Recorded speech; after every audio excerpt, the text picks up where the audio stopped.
Hi this is Shravani welcome to Manonetram. జీవితంలో నీవు ఎవరిని కలవాలన్నది కాలం నిర్ణయిస్తుంది. నీకెవరు కావాలన్నది హృదయం నిర్ణయిస్తుంది. కానీ నీ దగ్గర ఎవరుండాలనేది మాత్రం నిర్ణయించేది నీ ప్రవర్తన మాత్రమే. అవును, ప్రవర్తన, దాని పర్యాసానం మనిషి ప్రగతి పతనాలకు కారణమవుతాయి. ప్రవర్తన కారణంగా మనిషి అంటే మనిషికి భయంగా ఉంటుంది. మనిషి వల్ల మనిషికి హాని జరుగుతుంది. కానీ మనిషి ప్రవర్తన తనకో తన పక్కనున్న వ్యక్తికో సమాజానికో పతన కారణం కాకూడదు. కాబట్టి ప్రవర్తన పర్యవసానాలు ఏమిటి అనే అంశాల గురించి వివరించడానికి వైకే టీవీ స్టూడియోకి సైకాలజిస్ట్ ఎల్ వెంకటేశ్వరరావు వచ్చారు. సార్ని అడిగి మన ప్రవర్తనలో మార్పుల గురించి తెలుసుకుందాం. నమస్తే సార్. నమస్తే అమ్మా. ఎలా ఉన్నారు సార్? బాగున్నాను సార్. అసలు ప్రవర్తన అంటే ఏమిటి, మీ అభిప్రాయం ఏమిటి?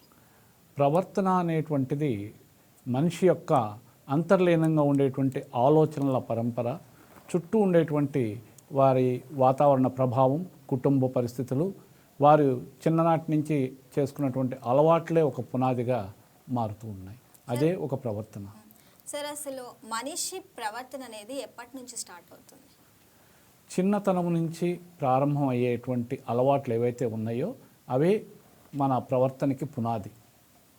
సో చిన్నప్పటి నుంచి వాళ్ళ చుట్టూ ఉండేటువంటి వాతావరణం, కుటుంబం కావచ్చు, చదువుకునేటప్పుడు పాఠశాలలో ఉండేటువంటి తోటి విద్యార్థులు కావచ్చు, అక్కడ సమాజంలో ఉండేటువంటి స్థితిగతులు కావచ్చు, వారి ప్రవర్తనని ప్రేరేపిస్తూ ఉంటాయి. అవి పాజిటివ్గా ఉన్నప్పుడు వాళ్ళల్లో పాజిటివ్ అనేది కూడా డెవలప్ అవుతూ ఉంటుంది. వాళ్ళ చుట్టూ ఉండేటువంటి సమాజం నెగిటివ్ కనుక ఇంపాక్ట్ కనుక వాళ్ళ బ్రెయిన్లో పడినప్పుడు ఆ ఆలోచనల పరంపరే నెగిటివ్ని ప్రేరేపిస్తూ ఉంటుంది. సార్, అసలు మనిషి ప్రవర్తన మారుతుందా? అలా ఎందుకు జరుగుతుంది? మనిషి ప్రవర్తన అనేటువంటిది రకరకాలుగా ఉంటారు మనుషులు, వాళ్ళ వైఖరులు రకరకాలుగా ఉంటాయి. దీనికి కారణం వారి విద్య, తర్వాత కుటుంబం యొక్క స్థితిగతులు ముఖ్యమైనటువంటి కారణాలు. ఎందుకంటే పేదరికంలో ఉన్నప్పుడు వాళ్ళకి కొన్ని ఇబ్బందులు ఉంటాయి. ఆ ఇబ్బందుల్ని వాళ్ళు చూస్తూ వాళ్ళల్లో కొన్ని నెగిటివ్ థాట్స్ని డెవలప్ చేసుకుని వాళ్ళు నెగిటివ్గా వెళ్తూ ఉంటారు. కానీ అదే పేదరికంలో పాజిటివ్ని కూడా తీసుకొని ముందుకు వెళ్ళి విజయాలు సాధించిన వాళ్ళు ఎంతోమంది ఉన్నారు. నెగిటివ్ ప్రవర్తన వచ్చినప్పుడు దాన్ని ఎలా సరిదిద్దుకోవాలి? దీన్ని నెగిటివ్ ప్రవర్తన వచ్చినప్పుడు జనరల్గా నెగిటివ్ రావడానికి కారణం వాళ్ళ ఆలోచనలు. వాళ్ళ ఆలోచనలు రావడానికి కారణం వాళ్ళలో అవగాహన లోపం. ఈ అవగాహన లోపాన్ని సరిదిద్దేందుకు మార్గదర్శకులుగా ఎవరైనా ఉండి వాళ్ళని గైడ్ చేసినట్లయితే ఖచ్చితంగా వాళ్ళు ప్రవర్తనలో మార్పు వస్తుంది.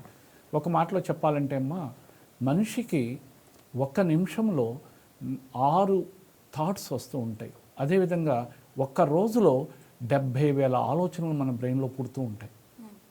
పుట్టే ప్రతి ఒక్క ఆలోచన పాజిటివ్ అని నేను చెప్పను, నెగిటివ్ అని చెప్పను. పాజిటివ్ ఉంటాయి, నెగిటివ్ ఉంటాయి. బట్ మనం పాజిటివ్స్ని తీసుకున్నట్లయితే మనం అంతా కూడా పాజిటివ్ యాటిట్యూడ్ తోటి ముందుకు వెళ్ళగలుగుతాం. సార్, అసలు నెగిటివ్ ప్రవర్తనలో ఉన్నప్పుడు పాజిటివ్లోకి రావాలంటే ఏం చేయాలి? మొదట అతని యొక్క పరిస్థితిని మొత్తం అంతా కూడా ఎనాలిసిస్ చేయాలి. మొదట వాళ్ళ కుటుంబ పరిస్థితి ఏంటి, అతని విద్యా పరిస్థితి ఏంటి, అతని చుట్టూ ఉన్నటువంటి సమాజం ఎటువంటి సమాజం, అతని స్నేహితులు ఎటువంటి వారు, అక్కడ ఉండేటువంటి పరిస్థితులు ఏంటి అనేది అవగాహన చేసుకున్నప్పుడే అతను నెగిటివ్గా రావటానికి, నెగిటివ్ ఆలోచనలు రావటానికి మూల కారణం ఏంటనేది మనం తెలుసుకున్నట్లయితే దాన్ని మనం సరిదిద్దితే సరిపోతుంది.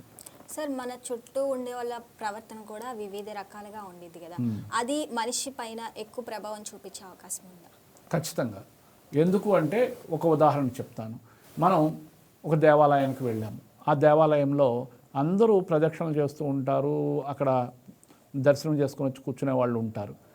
అయితే కొంతమంది తినేసి అరటిపళ్ళు కానీ ఏదైనా కానీ ఇసిరి అక్కడే పడేస్తూ ఉంటారు, డస్ట్బిన్లో వెయ్యరు. అందులో ఎవరో ఒక వ్యక్తి వచ్చి ఆ పడవేసినటువంటి వాటిని తీసి డస్ట్బిన్లో వేస్తూ ఉన్నప్పుడు చుట్టూ చూసేవాళ్ళు ఈయన ఇంత శ్రద్ధగా చేస్తూ ఉన్నారు, మనం కూడా చేస్తే ఎలా ఉంటుంది అనేటువంటిది అతను చేసేటువంటి ఒక చిన్న ప్రయత్నం ఎదుటి వాళ్ళ యొక్క ప్రవర్తనలో మార్పు తీసుకురావడానికి ఎక్కువ పునాది అవుతుంది. దానికి చిన్న ఉదాహరణ కూడా చెప్పచ్చు. మనం మనుషులే కాదండి, మనం తీసి పడేసినటువంటి అరటిపండుని కోతులు తీసుకెళ్ళి డబ్బాలో వేస్తూ ఉన్నాయి కొన్ని చోట్ల. అంటే వాటికి ఉన్నటువంటి విజ్ఞానం మనకు లేదా? ఉంది. కానీ మన అలవాట్లే మనల్ని అట్లా తయారు చేస్తూ ఉన్నాయి. సో ఆ అలవాట్లను కనుక మనం కరెక్ట్ చేసినట్లయితే ఖచ్చితంగా ప్రవర్తనలో మార్పు అనేది వస్తుంది. సరే, ఒక వ్యక్తి మార్పుపై అనేక చూపిస్తూ ఉంటాయి కదా, అంటే మన చుట్టూ ఉన్న వాళ్ళు కూడా అలాగే ఉంటారు. కొంతమంది పాజిటివ్ థింక్లో ఆలోచిస్తూ ఉంటారు, కానీ నెగిటివ్ని మాత్రం ఎవరు కూడా చాలా వరకు తప్పుపడుతూ ఉంటారు. అప్పుడు ఆ మనిషి పాజిటివ్ వేలోకి రాకూడదు అని అనుకుంటారు కదా సార్. అంటే నెగిటివ్ ఉన్నంతసేపు కూడా వాళ్ళలో ఈ పాజిటివ్ ఆలోచనలన్నింటినీ కూడా సప్రెస్ చేసేస్తూ ఉంటాయి. దాన్ని మనం అతని అంతర్లీనంగా ఉండేటువంటి ఆలోచనలు ఏవైతే వస్తున్నాయో వాటిని కనుక మనం టార్గెట్ చేసి ఆ యొక్క ఆలోచనలు రావటానికి కారణం ఏంటి, అతనిలో అవగాహన లోపం. ఒక్కసారి అవగాహన లోపాన్ని కనుక మనం సెల్ఫ్ ఎస్టీమ్ అంటాం. ఆ సెల్ఫ్ ఎస్టీమ్ని కనుక డెవలప్ చేస్తే అతని కాన్ఫిడెన్స్ లెవెల్స్ పెరిగినప్పుడు ఆటోమేటిక్గా ఆయనలో నేను చేసింది తప్పు అని తెలుసుకున్న రోజున తన ప్రవర్తనని తను మార్చుకోవటానికి ఖచ్చితంగా ప్రయత్నం అయితే చేస్తారు. సార్, కుటుంబ ప్రవర్తన ఎలా ఉండాలి? కుటుంబ పరిస్థితులు, కుటుంబం యొక్క స్థితిగతుల మీద ఆధారపడి ఆ కుటుంబంలో ఉన్నటువంటి వాళ్ళ యొక్క ఆలోచనలు అవన్నీ కూడా ప్రేరేపణ జరుగుతూ ఉంటుంది. ఉదాహరణకి వారికి వచ్చే ఆదాయం తక్కువ, కానీ వారి ఇంట్లో అందరూ కూడా లగ్జరీ కావాలి, ఫోన్లు కావాలి, లగ్జరీగా ఉండాలి అని కోరుకున్నప్పుడు అది చేయటం కోసం ఎక్కువగా ఆలోచన చేసి కొన్ని తప్పులు చేయటానికి కూడా ముందుకెళ్తూ ఉంటారు. అటువంటి వాటిని అరికట్టాలి అంటే వాళ్ళల్లో అవగాహన లోపం ఉంది, దాన్ని కరెక్ట్ చేస్తే సెట్ అవుతారు. సరే, ఒక వ్యక్తి ప్రవర్తనపై ఎక్కువగా ప్రభావం చూపించేది ఏమిటి? అతనికి ఉండేటువంటి మొదట అతనికి వచ్చేటువంటి ఆలోచనలు, 2 కుటుంబం, 3 అతని విద్య, అతని చుట్టూ ఉన్నటువంటి సమాజం. ఇవి ముఖ్య భూమికను పోషిస్తూ ఉంటాయి. సరే, అసలు కోపం వచ్చినప్పుడు చాలామంది కంట్రోల్లో ఉండరు. ఇప్పుడు ప్రవర్తన అనేది వివిధ మనల్ని ఇంపాక్ట్ చేసేసి ఏదో ఒకటి చేసుకోవాలి, అనేక రకాలు కూడా మన మైండ్ సెట్ని మార్చేస్తూ ఉండేది కదా సార్. అప్పుడు ఏం చేయాలి అసలు? కోపం వచ్చినప్పుడు ఏమవుతుందంటే వాళ్ళ ఆలోచన అన్నీ కూడా నెగిటివ్గా ఉంటాయి. ఈ నెగిటివ్గా ఉన్నప్పుడు వాళ్ళు కోపంలో అనాలోచితంగా ఉంటారు. వాళ్ళు ఏం ఆలోచిస్తున్నారో, వాళ్ళకి ఏ థాట్ వస్తుందో కూడా జస్టిఫై చేసుకోలేనటువంటి స్థితిలో ఉంటారు. ఆ కోపం నుంచే వాళ్ళకి భయం అనేది కూడా వస్తుంది. ఎప్పుడైతే భయం వస్తుందో వాళ్ళు ఏదో ఒక తప్పు చేయటానికి లేదా దాటవేయటానికి సిద్ధపడుతూ ఉంటారు. ఈ కోపం భయంతో వాళ్ళు ఖచ్చితంగా డిప్రెషన్కి లోనవుతూ ఉంటారు. అటువంటి డిప్రెషన్కి లోనైనప్పుడే ఇటువంటి అనర్థాలు వాళ్ళ ప్రవర్తన అంతా కూడా తేడాగా కనపడుతూ ఉంటుంది. సార్, ఇంకోటి ఏంటంటే ఆఫీసుల్లో కానీ మనం కాలేజెస్లో కానీ ఎక్కువ చూస్తూ ఉంటాం. అంటే టీం వర్క్లో పాజిటివ్గా ఉన్నంతసేపు అందరు పాజిటివ్గా ఉంటారు, కొంతమందికి విభేదాలు వస్తే మాత్రం విడిపోతారు. అప్పుడు అసలు ప్రవర్తన అనేది ఎలా సహాయపడాలి? టీం వర్క్ చేసేటప్పుడు మొట్టమొదట టీమ్ మెంబర్స్ అందరూ కూడా ఒకళ్ళ నుంచి ఒకళ్ళు అర్థం చేసుకోవాలి. వాళ్ళ యొక్క మైండ్ సెట్ ఎలా ఉంది, మన వర్క్ ఎంతవరకు ఇచ్చారు, మనం ఎంతవరకు చేయగలుగుతున్నాము. ఆ ట్రాన్స్పరెన్సీ అనేది వర్క్లో వాళ్ళు చేసినప్పుడు ఇటువంటి భేదాలు అనేవి రావు. ఎప్పుడైతే ఆ ట్రాన్స్పరెన్సీ కొరవడుతుందో, లేదు వాళ్ళలో సెల్ఫ్ అనేటువంటిది స్టార్ట్ అయిందో, ఇటువంటివన్నీ కూడా పర్సనల్ గ్రడ్జెస్ అనేవి డెవలప్ అవడానికి అవకాశం ఉంటుంది. అప్పుడు టీమ్మేట్స్ అందరూ కూర్చొని మాట్లాడుకొని దాన్ని షార్ట్అవుట్ చేసుకున్నట్లయితే ఆ సమస్యకి పరిష్కారం దొరుకుతుంది. సార్, అసలు ప్రవర్తనలో మార్పు అనేది తాత్కాలికమా లేదంటే శాశ్వతమా? ప్రవర్తనలో మార్పు అనేటువంటిది ఎప్పుడైతే తను చేసిన తప్పు తను తెలుసుకొని తనలో వచ్చే ఆలోచనల్ని పాజిటివ్గా మార్చుకుంటాడో అవి శాశ్వతంగా ఉంటాయమ్మా. అసలు కోపం వచ్చినప్పుడు మనిషి ప్రవర్తన ఎలా ఉండాలి? అంటే ఆ చుట్టూ ఉన్న వాళ్ళకు కూడా అది ఇన్ఫెక్ట్ చూపించే అవకాశం ఉంది. కోపంలో ఎందుకంటే తనకు వచ్చేటువంటి ఆలోచనలు అనాలోచితంగా వస్తూ ఉంటాయి. ఇందాక నేను చెప్పాను, ఒక రోజుకి 70,000 ఆలోచనలు వస్తాయి, అందులో పాజిటివ్ ఉంటాయి, నెగిటివ్ ఉంటాయి అని. వీళ్ళు ఎక్కువగా ఏంటంటే నెగిటివ్స్ని ఆస్వాదిస్తూ ఉంటారు. కారణం వాళ్ళకి చిన్నప్పటి నుంచి ఉన్నటువంటి అలవాట్లు వాళ్ళని ఆ విధంగా ప్రేరేపిస్తూ ఉంటాయి. సార్, మన అలవాట్లు ప్రవర్తన మార్పులు అసలు ఎలాంటి పాత్ర పోషిస్తాయి? మన అలవాట్లే ప్రవర్తనకి పునాది అని ఇందాక చెప్పాను. సో మన అలవాట్లని మనం గనక సానుకూలంగా అంటే పాజిటివ్గా గనక మార్చుకున్నట్లయితే మంచి పౌరులుగా ఎదగటానికి అవకాశం ఉంటుంది. సార్, మనం చాలా వరకు చూస్తాం, కొన్ని సందర్భాల్లో కష్టమైన నిర్ణయాలు తీసేసుకుంటూ ఉంటాం. అప్పుడు అసలు ప్రవర్తన ఎలా ఉండాలి? కష్టమైన నిర్ణయాలు తీసుకుంటాము అన్నప్పుడు ఒక చిన్న ఉదాహరణ చెప్తాను. ఈ రోజున మనం సమాజంలో చూసినట్లయితే ఎక్కడ పెడితే అక్కడ చెత్త వేసేస్తున్నారు. వేయొద్దు అని ప్రభుత్వం హెచ్చరికలు జారీ చేస్తున్నా కూడా ఎవరికి వాళ్ళు వేస్తూ ఉన్నారు. అందులో చాలా ప్రమాదకరమైనది ఏంటంటే సింగిల్ యూజ్డ్ ప్లాస్టిక్.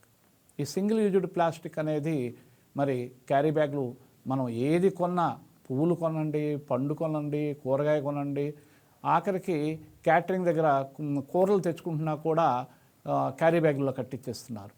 ఇది తీసుకెళ్ళిపోతున్నారు, వాళ్ళకి ఈజీగా ఉంది, వాడేస్తున్నారు. చాలాసార్లు చెప్తూ ఉన్నా కూడా దాన్ని వాళ్ళు నెగ్లెక్ట్ చేస్తూ ఉన్నారు. కారణం వాళ్ళకి అవగాహన లోపం. ఎందుకు అనంటే ఈ ప్లాస్టిక్ ఏదైతే సింగిల్ యూజ్డ్ ప్లాస్టిక్ ఉందో దీనివల్ల ఇది భూమిలో కలవదు, 100 ఏళ్ళ పాటు అలాగే ఉండిపోతుంది.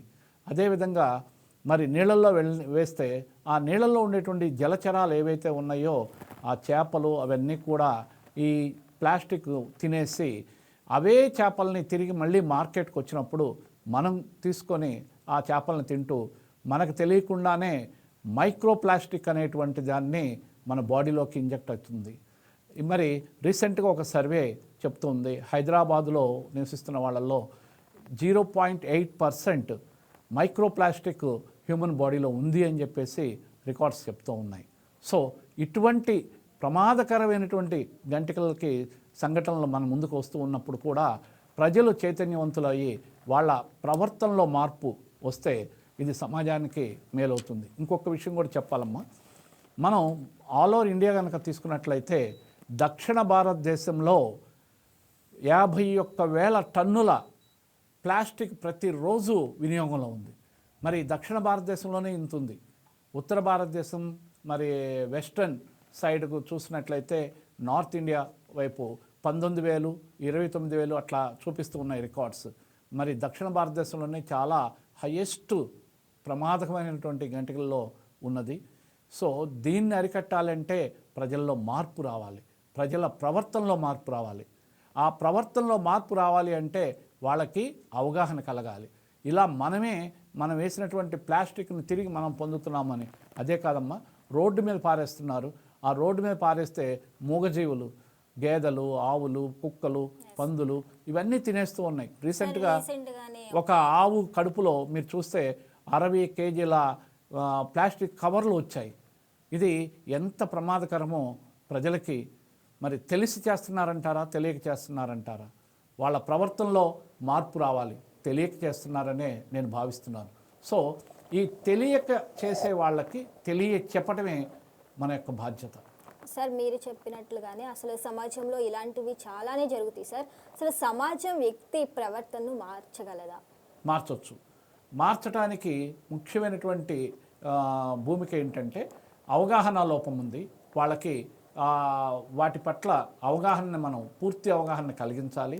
2, దానివల్ల జరిగేటువంటి ప్రమాదం గురించి తెలిస్తే వ్యక్తిగతంగా ముందు వాళ్ళల్లో తాము ఏం చేస్తున్నామో తప్పు అనేది గ్రహించి ఆ తప్పును చేయకుండా ఉండటానికి వాళ్ళ ఆలోచనల్ని ప్రేరేపించుకొని వాళ్ళ ప్రవర్తనని మార్చుకుంటారు. అప్పుడే వాళ్ళకి, సమాజానికి, కుటుంబానికి కూడా మేలవుతుంది. సార్ మహిళలు కానీ, పిల్లలు కానీ, యువతలో కానీ వాళ్ళ ప్రవర్తనపై మార్పులు క్షణం కూడా మారిపోతూ ఉంటాయి. అసలు అప్పుడు ఎలా కంట్రోల్ చేయాలి? అంటే చిన్నపిల్లల్లో అంటే చిన్నది నుంచి వాళ్ళు మారుతూ ఉంటే మహిళల్లో కూడా ఇలాంటివి ఎక్కువ చూస్తాం. ఇప్పుడున్న జనరేషన్లో యువతలో కూడా ఎక్కువ చూస్తున్నాం. ఎస్ అమ్మా, మీరు చెప్పింది 100% రైట్. యువత ఈ రోజున మరి ఎలా ఉన్నారు అంటే విజ్ఞానాన్ని పొందుతూ ఓ పక్క నుంచి చిన్న ఉదాహరణ చెప్పాలి ఇక్కడ. ఎందుకంటే ఈ రోజున ప్రతి ఒక్క యూత్ చేతిలో మొబైల్ ఉంది. మొబైల్ వాడటం తప్పు కాదు, కానీ అది విజ్ఞానం కోసం వాడి జ్ఞానాన్ని సంపాదిస్తే మన కెరియర్ని డెవలప్ చేసుకోవడానికి అది ఎంతో ఉపయోగపడుతుంది. కానీ విజ్ఞానానికి కాకుండా అజ్ఞానంగా దానిలో ఉండేటువంటి గేమ్స్ ఆడుతూ దానిలో ఉండేటువంటి వెస్ట్రన్ కల్చర్ని మనం అడాప్ట్ చేసుకొని హ్యాబిట్యుయేటెడ్ అయినప్పుడు దాని కారణంగా చాలామంది మగపిల్లలు, ఆడపిల్లలు పెడత్రోవ పడుతూ ఉన్నారు. దీనికి కారణం వాళ్ళ ఆలోచనల్ని ప్రేరేపిస్తున్నటువంటి ఈ సోషల్ మీడియా అనేది వాళ్ళ మీద ప్రభావం ఎక్కువ చూపిస్తుంది. సో దాన్ని మనం ఇచ్చేయాలి, కంట్రోల్లో పెట్టాలి. సోషల్ మీడియా అంటే అన్ని కొన్ని మంచి విషయాలు ఉంటాయి, కొన్ని చెడ్డ విషయాలు ఉంటాయి. అది ఎలా అలవాటు చేసుకోవాలి అసలు? అదేనమ్మా, ఇప్పుడు నేను ఇందాక చెప్పింది అదే. ఇప్పుడు విజ్ఞానాన్ని తీసుకొని జ్ఞానాన్ని పెంపొందించుకొని కెరియర్ని వాళ్ళు డెవలప్ చేసుకోవడానికి ఈ యొక్క సోషల్ మీడియా చాలా బాగా ఉపయోగపడుతుంది. ఎందుకంటే ఈ రోజున ప్రపంచం మొత్తం కూడా మన అరచేతిలోనే ఉంది. మనం ఒక మొబైల్లో మనకు కావాల్సిన సమాచారం ఏది కావాలన్నా కూడా అడిగితే ఇవ్వగలుగుతుంది. ఆ సమాచారాన్ని మనం పాజిటివ్గా తీసుకొని పాజిటివ్గా యాటిట్యూడ్ని డెవలప్ చేసుకున్నట్లయితే కెరియర్లో ఒక అడుగు ముందుకు వేయడానికి అవకాశం ఏర్పడుతుంది. అదే దానిలో వచ్చేటువంటి నెగిటివ్స్ని తీసుకున్నట్లయితే వీళ్ళలో కూడా ఆ నెగిటివ్ యాటిట్యూడ్స్ అవి డెవలప్ అవుతుంది. దానివల్ల మన సమాజానికి దేశానికి కూడా ప్రమాదం. కాబట్టి యువత ఎప్పుడు కూడా పాజిటివ్గా ఉండాలి. కాబట్టి వాళ్ళకు కావాల్సిన జ్ఞానాన్ని తీసుకుంటే ఇది సబబుగా ఉంటుంది. సార్, ఒక అలవాటు అనేది ఎలా ఏర్పడుతుంది అసలు? అలవాటు అనేది చిన్నతనం నుంచి, ఉదాహరణకి కుటుంబంలో ఒక ఫ్యామిలీలో తల్లి తండ్రి తెలుగు మాట్లాడుతున్నారు అనుకోండి, ఆటోమేటిక్గా వాళ్ళ పిల్లలు కూడా ఆ తెలుగు మాట్లాడటానికి అలవాటు పడతారు. అదే హిందీ కానీ వాళ్ళ యొక్క మదర్ టంగ్ ఏదైతే ఉందో వాళ్ళు మాట్లాడుతున్నప్పుడు దాన్ని అలవాటు చేసుకుంటూ వెళుతూ ఉంటారు. అదేవిధంగా చిన్నతనము నుంచి వాళ్ళు చేసుకునేటువంటి అలవాట్లే వాళ్ళ ఆలోచనలుగా మారుతాయి. వాళ్ళ ఆలోచనలే వాళ్ళని ప్రేరేపిస్తూ ఉంటాయి. ఆ ప్రేరణతోటే వాళ్ళు అడుగు ముందుకేస్తూ ఉంటారు. మంచి ఆలోచనలతో వెళితే మంచిగా వెళతారు. సోషల్ మీడియా కూడా ఇచ్చేటువంటి పాజిటివ్ ఎన్నో కథనాలు ఇస్తూ ఉంది. ఆ కథనాలను తీసుకొని వాటిల్లో ఉన్నటువంటి మోరల్ని తీసుకొని వీళ్ళు అభివృద్ధి పదంగా ముందుకు వెళితే వీళ్ళు ఎన్నో సాధించగలరు. ఈ యువతకి అలాగే చిల్డ్రన్కి ఎంతో ఉపయోగకరంగా ఉంటుంది ఈ మీడియా. సార్, ఇందాక మనం టీం వర్క్ గురించి మాట్లాడాం, అందులో పాజిటివ్ గురించి మాట్లాడాం సార్. ప్రతి టీంలో ఒక నెగిటివ్ పర్సన్ ఉంటారు సార్, వాళ్ళని ఎలా హ్యాండిల్ చేయాలి?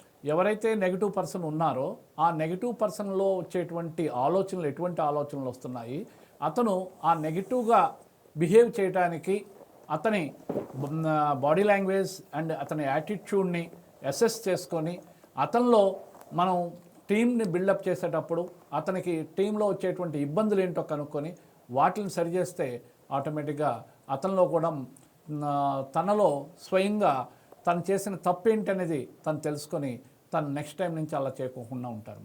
సార్, గ్రూప్లో ఉన్నప్పుడు కూడా విత్ ఇన్ సెకండ్స్లో ప్రవర్తన అనేది మారిపోతూ ఉంటుంది. అసలు అది ఎందుకు జరుగుతుంది? ఇందాక చెప్పాను కదమ్మా, ఒక నిమిషంలో మనకి 6 ఆలోచనలు వస్తూ ఉంటాయి. ఆ ఆలోచనల్ని కొంతమంది ఏంటంటే వెంటనే ఇంప్లిమెంట్ చేయాలి అనేటువంటి తపనతో ఉంటారు. కొంతమంది ఏంటంటే దాన్ని అసెస్ చేసుకొని ఏది మనకి మంచి ఏది మనకి చెడు అనేటువంటి దాంతో ముందుకెళ్తూ ఉంటారు. సో ఆ అసెస్మెంట్ చేసుకునే కెపాసిటీస్ని అతనికి గనక మనం బిల్డప్ చేస్తే తను మంచి ఆలోచనలు తీసుకోవడానికి ముందుకెళ్తాడు. సార్, లీడర్షిప్లో ప్రవర్తన అసలు ఎలాంటి లక్షణాలు ఉండాలి? మంచి ప్రశ్న. లీడర్షిప్ అనేది ఎప్పుడు కూడా ఒక లీడర్గా ఉండాలి అంటే తన టీంలో ఉన్నటువంటి తన మెంబర్స్ ఎవరైతే ఉన్నారో తన అండర్లో ఉన్నటువంటి వాళ్ళందరి గురించి పూర్తిగా క్షుణ్ణంగా అతనికి తెలిసి ఉండాలి. 2, నిష్పక్షపాతంగా మాట్లాడేటట్లు ఉండాలి. అదేవిధంగా న్యాయం చెప్పేటప్పుడు కూడా అతను ఎవరి పక్షాన లేకుండా అక్కడ ఉండేటువంటి దాన్ని ఖరాఖండిగా చెప్పగలిగేటట్లు ఉండాలి. తను ఒక రోల్ మోడల్గా ఉండాలి. తను చేసి చూపించి తన వాళ్ళందరి చేత చేయించగలిగే కెపాసిటీస్ ఉండాలి. అప్పుడే మంచి లీడర్గా ఉంటారు.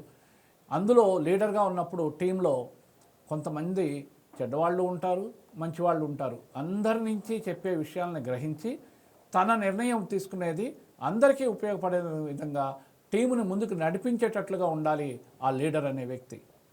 సార్, అసలు కౌన్సిలింగ్ శిక్షణ ద్వారా మార్పు ప్రవర్తనలో సాధ్యమవుతుందా? అవుతుందమ్మా. కౌన్సిలింగ్ అనేది ఒకసారి చేసి వదిలేస్తే సరిపోయేది కాదు. ఇది నిరంతర ప్రక్రియ. వాళ్ళకి ఒకసారి కౌన్సిలింగ్ చేసిన తర్వాత వాళ్ళల్లో మార్పు వచ్చింది అని గ్రహించిన తర్వాత వాళ్ళని క్లోజ్గా ఫాలోఅప్ చేస్తూ ఉండాలి మనం.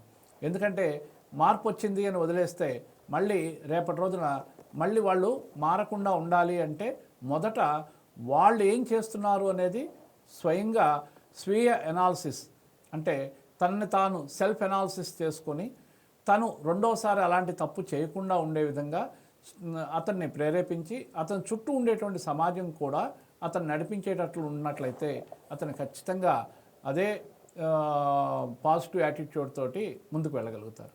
సరే, ఒక వ్యక్తి అసలు నిజాయితీగా ఉన్నాడో లేదో అసలు ఎలా తెలుస్తుంది?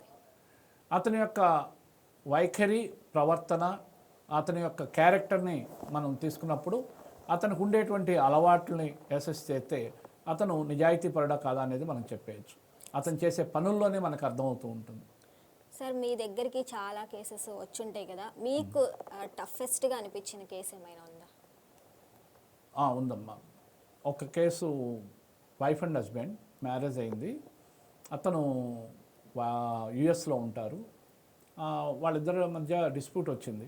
దాని గురించి మాట్లాడటానికి రమ్మని అడిగితే 1 సంవత్సరం పాటు అతను పోస్ట్పోన్ చేసుకుంటూ వచ్చాడు. ఎప్పుడు అడిగినా కూడా నాకు సెలవు దొరకట్లేదు, నాకు వీసా రాలేదు, ఈ కారణాలు చెప్తూ ఉన్నాడు. లేదంటే అతను ఏమంటాడంటే ఆన్లైన్లో వస్తాను, నేను ఆన్లైన్లో నాకు కౌన్సిలింగ్ చేయండి అంటాడు. అసలు ఆన్లైన్లో కౌన్సిలింగ్ అని చెప్పినా కూడా ఆన్లైన్కి కూడా రాడు. నాకు నెట్వర్క్ ఇష్యూ ఉందండి అని చెప్తాడు. అంటే అటువంటి యాటిట్యూడ్ ఉన్నటువంటి వాళ్ళని మనం క్లోజ్గా మానిటర్ చేసి వాళ్ళతో పాటు వాళ్ళ ఫ్యామిలీ మెంబర్స్ని అందరినీ కూర్చోబెట్టి కౌన్సిలింగ్ చేస్తే తప్ప అటువంటి ఇష్యూస్ని మనం సార్ట్అవుట్ చేయడం కష్టం. సార్, అసలు మీ అభిప్రాయం ప్రకారం ప్రవర్తన మార్పుకు తొలి అడుగు అవుతుందా? అవసరం.